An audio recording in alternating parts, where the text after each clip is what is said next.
Bonjour et bienvenue à cette vidéo sur les ondes stationnaires. Commençons tout de suite. Si je prends une corde, que je fixe une extrémité et que je tiens l'autre en main et que je commence à donner des impulsions à intervalles réguliers, que va-t-il se passer? Eh bien, en donnant des impulsions, ma main est une source d'onde. Elle va générer ce qu'on appelle une onde incidente. Mais, étant donné que l'autre extrémité est fixe, quand l'onde arrive là, elle sera réfléchie. Une deuxième onde se déplacera donc dans l'autre sens. L'onde réfléchie. Avec une impulsion, ça donne ça. Mais on donne plein d'impulsions. On a donc une seule source, mais bien deux ondes de même amplitude et de même fréquence. Or, on sait que quand on les additionne, deux ondes peuvent soit se renforcer, ce qu'on appelle l'interférence constructive, ou s'annuler, l'interférence destructive. Il se fait que pour des fréquences très spécifiques, on observe un phénomène curieux. En vert, vous avez l'onde incidente, ici vers la droite, en bleu l'onde réfléchie, et en rouge la somme. La somme des ondes incidentes et réfléchies a la forme d'une onde, et elle oscille verticalement, en quelque sorte, mais contrairement aux deux ondes qu'on a additionnées, l'onde, donc la somme, ne bouge pas vers la gauche ni vers la droite. On l'appelle donc une onde stationnaire. Il y a des endroits où cette onde est toujours nulle, on les appelle des nœuds. Les points où l'amplitude est maximale sont les ventres, et ça, ce sont les fuseaux. En l'occurrence, il y en a trois. Ok, mais on a dit que ce phénomène d'onde stationnaire ne se produit qu'à des fréquences spécifiques. Quelles sont ces fréquences? Avant de répondre à cette question, voyons les différentes ondes stationnaires possibles. Dans le cas de deux extrémités fixes, on a toujours deux nœuds, on a toujours des nœuds aux extrémités. Le plus petit nombre de fuseaux possible est donc 1. C'est ce qu'on appelle le premier harmonique, ou le fondamental. On a aussi le deuxième harmonique, avec deux fuseaux, le troisième harmonique, etc. D'ailleurs, sur ces graphiques, les pointillés indiquent que la corde oscille comme ça.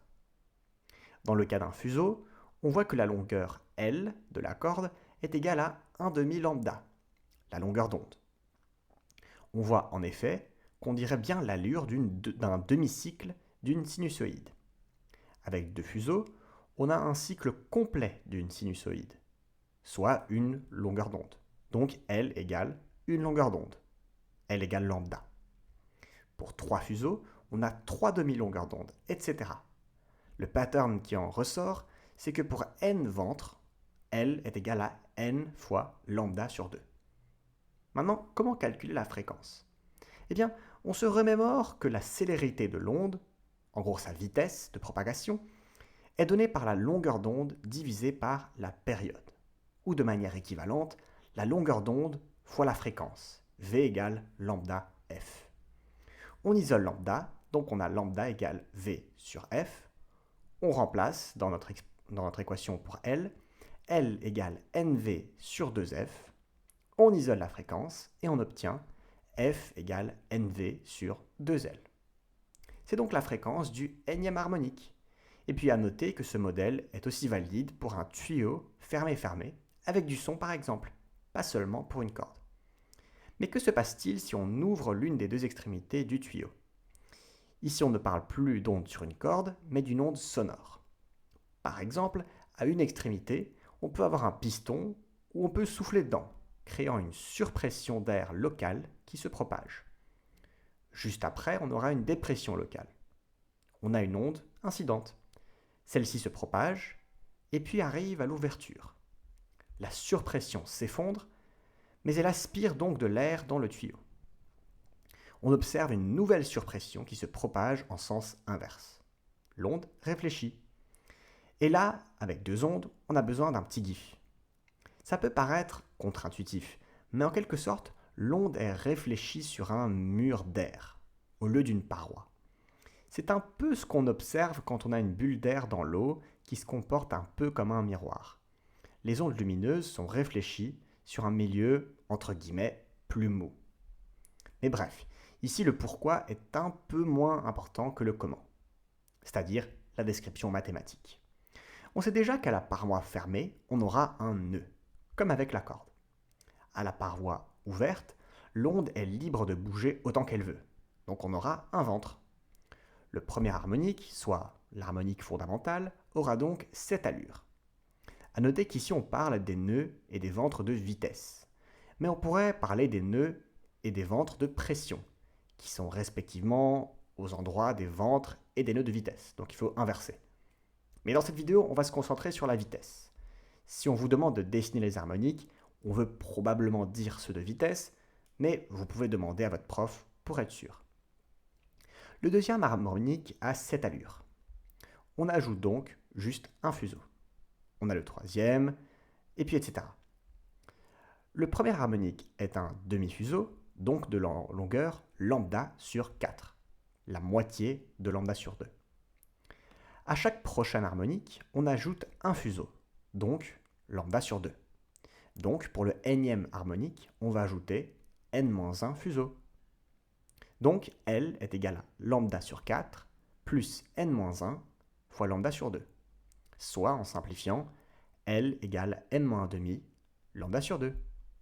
Vous pouvez aussi très bien laisser sous forme non simplifiée, surtout si on ne vous demande qu'un cas particulier de n. On peut répéter la même méthode qu'avant pour trouver la nème fréquence.